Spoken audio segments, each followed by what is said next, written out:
আমরা এখানে সব দিকে আলোচনা করব। আপনার যেটা ভালো লাগে আপনি সেটা নিবেন, যেটা ভালো লাগে না আপনি বাদ দিবেন। তো জমি বা বাড়ি বা ফ্ল্যাট নিলে আপনার একটা সামাজিক মর্যাদা বাড়ে। আপনি এলাকার মধ্যে, গ্রামের মধ্যে বাস্তবে জায়গাটা দেখতে পারেন, জমিটা দেখতে পারেন, মানে আপনার একটা, আমরা যেটা বলবো যে মানসিক শান্তি পান, যে আপনার নিজের জমি, নিজের বাড়ি, নিজের জায়গায় গেলেন। কিন্তু শেয়ার কিনলে তো আর আপনি ওইটা দেখতে পারেন না। এটা একটা বলতে পারি যে মাইন্ডসেট গত পার্থক্য। এখন যারা বুঝবেন যে বাস্তবে দেখতে পারলে ভালো, তাদের জন্য জমি কেনা ভালো। যাদের মনে হবে যে না, আমার বাস্তবে দেখার দরকার নাই, আমার প্রপার্টি তো আছে। দুই নাম্বার হচ্ছে যে আমরা সবাই ধারণা করি যে, বা এটাই বাস্তবতা, জমি যদি আপনি কিনেন এটার দাম কমে না। হয়তো এটার দাম না বাড়ুক, কিন্তু গ্রামাঞ্চলে বা মুরব্বীরা যেটা বলে যে আসলে জমি কিনলে লস নাই, কিনতে পারলেই লাভ। তো কথাটা কিন্তু এক হিসাবে খারাপও না, এটা সত্য। যদি আপনি মালিকানা যাচাই বাছাই করে জমি কিনেন, অন্তত আপনারা লস করাবে না, লাভ না করার। কিন্তু শেয়ার বাজারে যেটা হচ্ছে যে আপনার ভালো কোম্পানির শেয়ারের দামও কমে যাইতে পারে। এটা একটা রিস্ক কিন্তু আছে। এখন কতটুকু রিস্ক নিবেন সেটা আপনাকে আগে ডিসাইড করতে হবে। আরেকটা কথা যেটা ভালো হচ্ছে, আপনি যদি ভালো পজিশন মতো যদি জায়গা জমি কিনতে পারেন, রাস্তার পাশে অথবা গ্রোথশীল অথবা বাণিজ্যিক হবে এইরকম কোনো জায়গায় যদি যাচাই বাছাই করে জমি কিনতে পারেন, আপনার 1 থেকে 1.5 বছরে টাকা কিন্তু ডবল হয়। এটা বাস্তবতা। আপনি 50 লাখের জমি 1 বছর পরে 1 কোটি টাকা বিক্রি করতে পারবেন। এটা হয়ে যায় যদি আপনার দাইন মতো যদি হয়।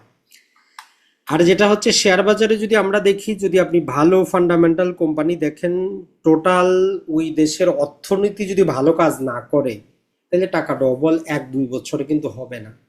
1-2 বছরেও টাকা ডবল হয় যখন ওই দেশের শেয়ার বাজার ভালো কাজ করে।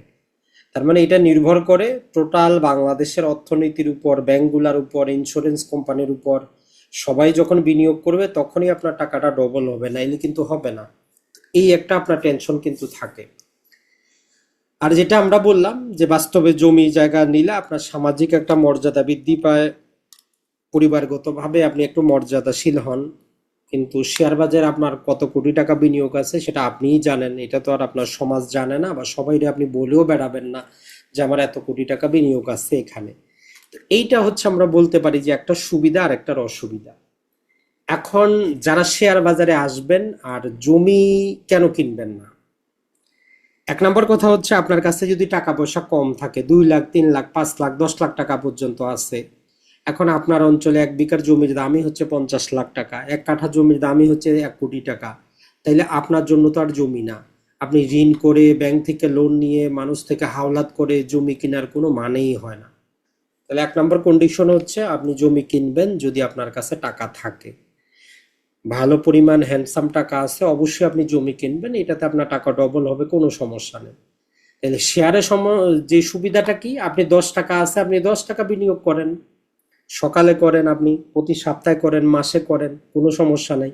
1 মাস আপনার টাকা নাই, আপনি কিনারও দরকার নাই, এই একটা সুবিধা পান। কিন্তু জমিতে তো ওইটা নাই, টাকা একসাথেই দিতে হবে।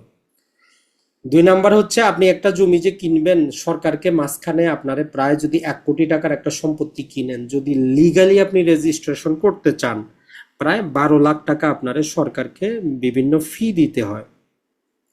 1 কোটি টাকার সম্পত্তিতে 12 লাখ টাকা আপনারে কি করতে হবে, বিভিন্ন প্রকার শুধু ফি দিতে হবে।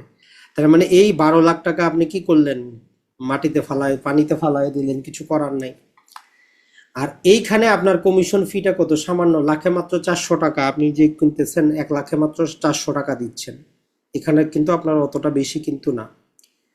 এখন যেই জায়গাটা আপনি কিনতেছেন, একটা রিস্ক থাকে যে কোন দিন ভেজাল পড়ে, কোন দিন মালিকানায় সমস্যা ঘটে, কোন দিন কোন ওয়ারিশ দাবি করে, 50 বছর পরেও এসে মারামারি হচ্ছে।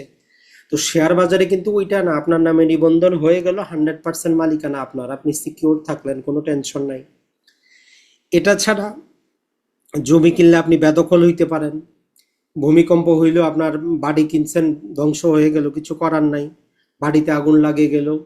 তো এই জন্য যারাই আপনি রিয়েল এস্টেটে যাবেন, আমরা বলবো যে যদি জমি কিনেন, সেক্ষেত্রে ভূমিকম্পের তো সমস্যা নেই, আগুনেরও সমস্যা নেই, বেদখলের সমস্যা।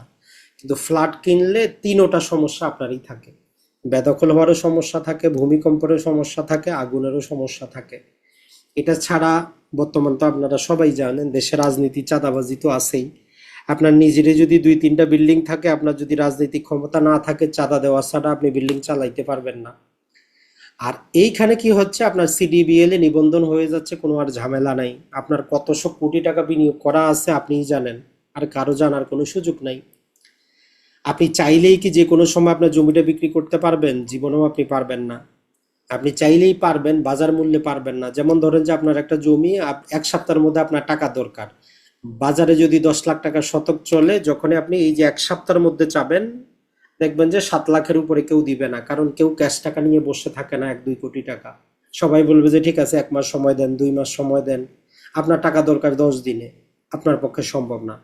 বাজার মূল্যে জীবনেও আপনি বিক্রি করতে পারবেন না, ইমিডিয়েট প্রয়োজনে কম দামে আপনারে বিক্রি করতে হবে। এই একটা আপনার অসুবিধা। আর এইখানে যেটা হচ্ছে যে আপনি বিক্রি করে দিতে পারতেছেন, এইখানে আপনি 2 দিন পরেই টাকা পাবেন। যে শেয়ারটা আপনি বিক্রি করেন, শেয়ার কিনলে যেমন 2 দিন পরে আপনার নামে নিবন্ধন হয়, শেয়ারটা বিক্রি করার 2 দিন পরে আপনার ব্রোকারেজ হাউস আপনারে টাকা দিয়ে দিবে, 2 কর্মদিবসের মধ্যে। তাহলে এইখানে আপনার একটা লিকুইডিটির জন্য টেনশন নাই। আপনার ধরেন যে 3 শতক একটা জমি আছে, আপনি চাইলে 1 শতক বিক্রি করতে পারবেন না, কোনোভাবেই সম্ভব না। কিন্তু আপনি আংশিক শেয়ার বিক্রি করতে পারবেন। আপনার 1 লাখ শেয়ার আছে, আপনি চাইলে 10,000 বিক্রি করে দেন, টাকার অঙ্কটা আপনি মিটায় ফেলান। এটা কিন্তু বাস্তবতা। এখন আমি আমার নিজের ক্ষেত্রে বলতে পারি, যেমন ধরেন যে এক জায়গায় আমার মোটামুটি 7 শতক জমি আছে। এখন এটার দাম 10 লাখ করে হইলে 70 লাখ। এখন আমার যদি 20 লাখ টাকা দরকার পড়ে, আমি কি এখান থেকে 2 শতক বিক্রি করতে পারবো? সম্ভব না। তাহলে আমার এই 70 লাখ টাকা থেকেও কি আমার কোনো লাভ হচ্ছে? আমার বিপদে কি এই জমিটা আমার সাহায্য করতে পারতেছে? পারতেছে না। হয় আমারে টোটালটা বিক্রি করে দিতে হবে, যদিও আমার বাকি 50 লাখের কোনো দরকার নাই, আমার দরকার 20 লাখ। তার মানে যদিও আমার রিয়েল এস্টেট আমারে লাভ দিচ্ছে, কিন্তু আমার প্রয়োজনে দিচ্ছে না। তো এই জন্য আমরা বলবো যে আপনি দুইটার মধ্যে ব্যালেন্স করে আপনি বিনিয়োগ করেন। আপনার কাছে টাকা আছে, আপনি ফ্লটও কিনেন, বিভিন্ন জায়গায় জমিও কিনেন, পাশাপাশি নিজের লিকুইডিটির জন্য, যে যখন আপনার দরকার আপনি বের করতে পারবেন, ভালো কোম্পানিতে শেয়ারও আপনি রাখেন। আরেকটা যেটা হয়, আর এটা হচ্ছে সবচেয়ে নির্মম বাস্তবতা, আজকে হয়তো আমাদের বয়স 30, 35, 40 বছর, দেখবেন যে আপনার বয়স যখন 50 বছর হবে, আপনার ছেলে মেয়েরা একটু বড় হবে, বিয়ে শাদী করবে, বা আপনার স্ত্রীও মোটামুটি আরো মেচিউর হবে। আপনার কাছে ধরেন যে বাড়ি আছে আর 2 জায়গায় 2টা জমি আছে। আপনি যদি আপনার কোনো প্রয়োজনে কোনো একটা জমি বিক্রি করতে চান, আপনার ছেলে মেয়েরা জীবনেও দিবে না। যদিও আপনার নামে সম্পত্তি, দিলেও আপনাদের পারিবারিক একটা ঝগড়া হবেই। এমনও হবে যে আপনাদের সম্পর্কটাই থাকবে না। আপনার ওয়াইফও আপনার বলবে যে না, কি দরকার, কয়দিন পরে তুমি মারা যাবা, আমাদেরকে গরিব করে কেন দিয়ে যাবা। এটাই বাস্তবতা। এটা আমাদের চোখের সামনে। আমার নিজ এলাকাও দেখবেন যে তার স্ত্রী মারা গেছে, তার প্রায় 10 বিঘার মতো জমি আছে, 5 ছেলে আছে। এখন না বাবার খরচের টাকা পয়সা দেয়, না এই বেচার কাছে কোনো টাকা আছে। 1 বিঘা জমি বিক্রি করতে চাইলেও ছেলেরা দেয় না। এখন সে 10 বিঘা জমি, কোটিপতি ফকির।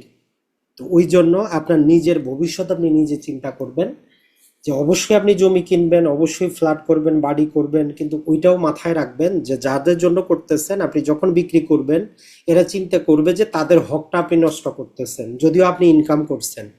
কারণ তারা চিন্তা করবে যে আপনি মারা গেলে তো তারা সেখানে বাড়ি করবে, ব্যবসা করবে, বা বিক্রি করবে, কিছু একটা করবে। আর আপনি থাকতেই যদি বিক্রি করে দেন, তার অংশটা আপনি, অথচ আপনার টাকা, যদিও আপনার ছেলে হয়, তারপরে সে চিন্তা করবে যে কেন দরকার, আমি টাকা দিচ্ছি কিছু টাকা। তো এই জন্য এইটা আপনি মাথায় রাখবেন, যে আপনার নিজের সেফটি আপনার কাছে। আপনি যে টাকা পয়সা ইনকাম করতেছেন, অবশ্যই নিজের বাড়ির জায়গা কিনবেন, কিছু জায়গা পয়সা কিনবেন, রিয়েল এস্টেটে বিনিয়োগ থাকবে। আর পাশাপাশি নিজের কিছু লিকুইডিটি আপনি নিজের কাছে রাখবেন, যেটা আপনি জানেন যখন দরকার আপনি সেখান থেকে নিবেন, না দরকার হলে আবার সেখানে রাখবেন। বছর শেষে কম হোক বেশি হোক একটা লাভ্যাংশ পাবেন। তখন দেখবেন যে কারোর সাথে আপনার সম্পর্ক খারাপ হচ্ছে না, কোনো সমস্যাও কিন্তু নাই। এইটা একটু মাথায় রাখবেন। বাকিটা আপনাদের সবার নিজ নিজ জিনিস। যদিও মোটামুটি যদি আমি বলি যে বয়স আমারও বেশি না, 35-36 বছর বয়সের জীবনে যতটুকু অভিজ্ঞতা পাইছি আপনাদের কাছে শেয়ার করলাম। হয়তো বয়স আরো হইলে আরো নানা প্রকার অভিজ্ঞতা হবে। অসংখ্য ধন্যবাদ। যদি